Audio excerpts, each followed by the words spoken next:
All right, this video is going to be what else can we do to our bas-relief slabs besides simply painting them. We put down a base coat that covered all the different areas, and then we painted opaquely with thicker paints on other areas. But what else can we do? So there's three things I'm going to talk about today in this short little video. Distressing the surface, and then maybe adding a little bit of watery paint on top of that. Rag painting with newspaper, and then using oil pastels. And this is a dry medium used on dry paint. So let's go through these and we'll start with the distressing. I have sandpaper out over there in a box between the sinks over there. And this is kind of that coarse sandpaper. And I've been sanding the surfaces of some of these yellow triangles, and you can start to see the clay coming through, and you see the paint being sanded off. And when I do this, I don't want to completely sand off all the paint. I want to kind of just like see what happens when I rub sandpaper on there, and it kind of makes a spontaneous little random pattern. Hopefully you can hear my voice through this din of sanding. I'm going to blow the sawdust off of that. And then maybe with some watery paint, get some water over here. I'm going to make some water over here, and I'll just make a little watery yellow-orange. That's kind of my color scheme here. Maybe I'll just pour a little water here. And the reason why I want to use watery paint, so once I sand it down, that surface of the clay is going to be very absorbent. And I can do this with this. I'll mix this up, and then I'll paint these areas again. And you can kind of see it. They're going to want to go in where the paint wasn't before.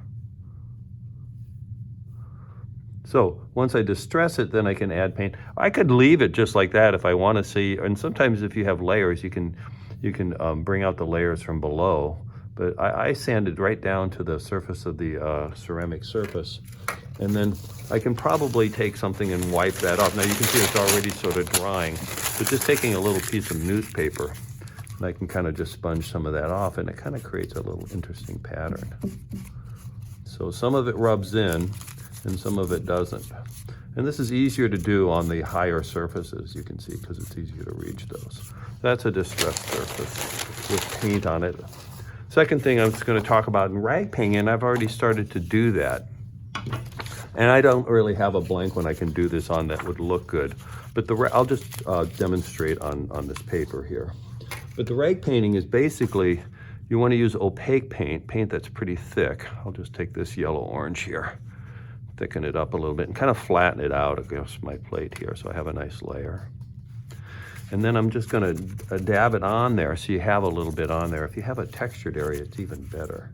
So you can just do that with the newspaper. And you might want to test it on a blank newspaper, or I'm just going to show you.